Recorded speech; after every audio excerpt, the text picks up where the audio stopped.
Hey there YouTube, this is Mr.Lubufu and I'm here with your complete Khans of Tarkir set review. The full set was released this morning, and like always I'm going to go over the entire set, mostly for limited purposes to prepare you guys for your pre-release. If a card is strong enough for standard, I'll probably mention it, but again, the focus of this is for limited. So we're just going to go ahead and hop right in and let you guys know what I think. So to begin with, we're starting with white. We have Abzan Battle Priest. So it's a 4-mana 3/2 without last being a single white to put a +1/+1 counter. And each creature with a +1/+1 counter on it has lifelink.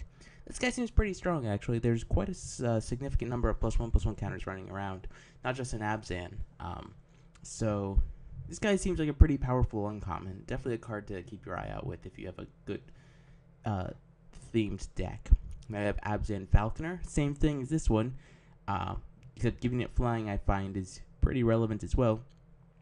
Basically, if you ever untap with these guys, you don't get to attack for one turn, unless of course they have nothing on board. But then you have a 4/3 lifelinker or a 3/4 flyer, which a 3/4 flyer for 3 that essentially comes into play tapped and can't attack the first turn is, a little bit slow, but this format is really slow. I actually cannot stress that enough. Just looking through the set, it's really slow. Enoch Bondkin is another Outlast guy, but each one with a +1/+1 counter has first strike. This guy is actually quite strong. Definitely a card that is definitely a premier common if you're in this theme. Next we have Alabaster Kieran. This is a 4-mana 2/3 flying with vigilance. So definitely underwhelming for its power. Normally you want at least 3 power for your 4-mana flyers. 5-mana 3/3 flying is standard. So you lose a piece of power for vigilance, and it's okay. There's not a lot of relevant flying going on, so this guy seems like he'll be okay, more than playable. We have Brave the Sands, which is creatures you control have vigilance, and each creature can block an additional creature. Not the most, not the best card. I honestly think. I don't think it's that good. It can be okay, of course, situationally, but I don't call it premier. On the other hand, Dazzling Ramparts I think is one of the best uncommons in the set for limited. Apart from it being already an 07 that blocks almost everything in this format, which is quite relevant because this format is full of big giant creatures. Also, the ability to tap other creatures is relevant. The fact it costs 5 is a little bit underwhelming, but Dazzling Ramparts is a very strong card in this format, which is weird because I normally hate my walls, but mark my words, top uncommon. Not saying it's the best, but it's in the top. Next we have Defiant Strike. Target creature is +1/+0 until end of turn and draw a card. Now, normally these sort of effects have some small pump and then some other effect, like First Strike or Lifelink. So in this case, you're drawing a card. So this is more for I think the Jeskai decks, the one that you just want to be using prowess a lot, because it's a free prowess basically. The +1/+0 is normally not going to be too relevant since they'll probably block, so that way your creature dies anyway. So this is definitely for the prowess decks. And hostilities, Wrath effects I'm always a fan of in limited, and 5 mana is costed low enough that you could probably cast it. So strong limited, definitely will see play in standard if a control deck exists out there, because there's not much in the way of Wrath. Now we have Erase, which is kind of funny because after Theros came out, everyone's like, oh god, I wish it was just Erase when Deicide was spoiled. Well, here's your Erase. Exile target enchantment. Not as relevant in limited, it's just another reprint to have in for standard. Now we have Feat of Resistance. So it's 2 mana, put a +1/+1 counter, and then it gains protection. This card's pretty strong, I think. Protection in limited, it's pretty decent combat trick. It's almost certainly a removal spell of sorts. Or it could just protect your guy from another removal spell. So there you go. I think it's okay. We have Firehoof Cavalry, so it's a 1-mana 1/1, which I almost never play 1-mana 1/1s unless they're good. This one for 4 mana becomes a 3/1 with Trampler. Not a fan. Not a fan of this guy. Herald of Anafenza, however, this guy is very strong. Yeah, the Outlast cost is, 3 mana, but that's because the incremental value you get from this guy is really strong. He demands an answer pretty fast, so definitely a very strong rare if you happen to pull it. Next, you have High Sentinels of Erishin. So it's a 4 mana 3/4 flyer, which that right there is already pretty good. But it also gets +1/+1 for each other creature you control with a +1/+1 counter on it. So that's also good. And it's also 4 mana, put a +1/+1 counter on target creature. So definitely, this is another very strong rare for limited. It's hard to beat. There's not much good flying, and these guys get out of hand really fast. Jeskai Student's a 2 mana 1/3, which is considerably worse than a 2 mana 2/2, I feel. But it's okay. It has prowess, which is fine. It's an okay. Definitely, if you need something in your 2 slot, there you go. Kill Shot, one of the top commons, destroy target attacking creatures. Well, destroy target attacking creature. You will be doing a lot of attacking in this format, and Kill Shot is a good way to deal with stuff. Very strong removal spell, and definitely something to play around if your opponent's in white. We have Mardu Hateblade, so it's a 1 mana 1/1 that can gain Death Touch for black. It's okay. If it just had Death Touch normally, it'd be much stronger for obvious reasons. Mardu Horde Chief, so it's a 3 mana 2/3, so it's okay body-wise. That raid, you get a free 1/1 if you attacked with a creature.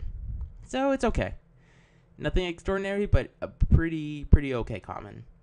We have Master of Pearl, so it's a bear if you cast it normally, but this guy is not meant to be cast as a bear.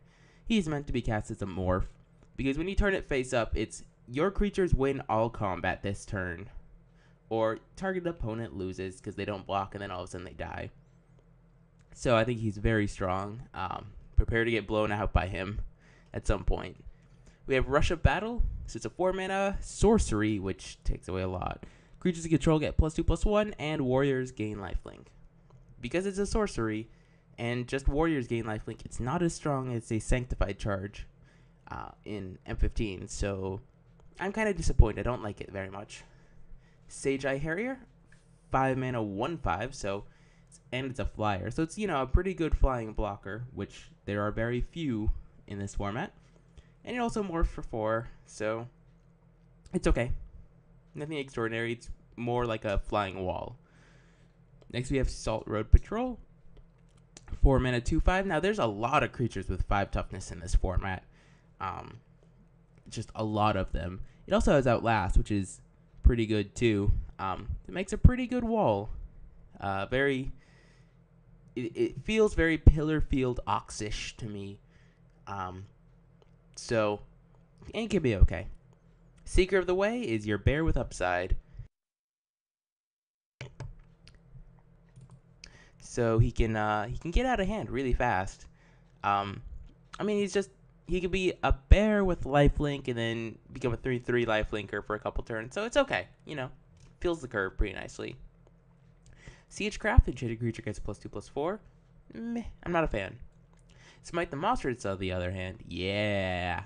Loved it when this card was in Innistrad. So glad they brought it here. This format is full of so many just giant creatures. This is I think is the best white common, hands down. It's very strong. Next we have Suspension Field, so it's okay. I mean, in limited it'll be fine. I mean, it's a removal spell of sorts, so there's very few creatures with toughness, or actually no, sorry, it's toughness 3 or greater. So actually this thing is much stronger because a lot of creatures have 4 or 5 toughness in this format. So this card's actually quite strong there. It might say standard play, but a lot of people just prefer Banishing Light over it. Take Up Arms, 5 mana, instant, put 3 1/1s.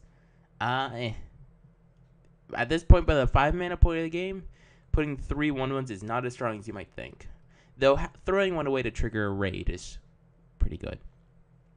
Now you have Timely Hordemate, so it's a 4 mana 3/2 that enters the battlefield. If you attack with a creature, returns a creature card with convert mana cost 2 or less from your graveyard to the battlefield. So I think this guy's pretty strong. It's a good way to just trigger raid, like you're like, oh, I'll attack my 1/1. Oh, it died. I'll cast Hordemate, get back my 1/1, and get all these other raid triggers too. So something to keep in mind.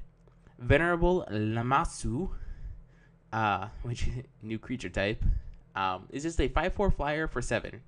Very expensive. Probably too expensive even for this slow format. It's a giant finisher, though. If it costs 6 instead of 7, it might, people might play it more.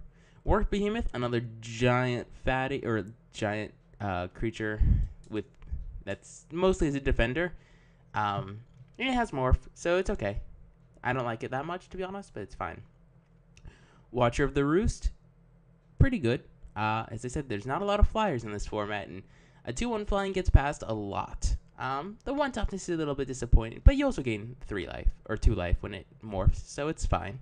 And lastly, Wingmate Rock is a bonkers, ridiculous card in Limited. I think it was made mythic mostly for limited reasons. So yeah, if you get it, congratulations. Kill your opponent fast. I want to say thank you guys all for watching. Rate, comment, subscribe. Be sure to check out the other parts and let me know what you think in the comments down below. Thank you for watching.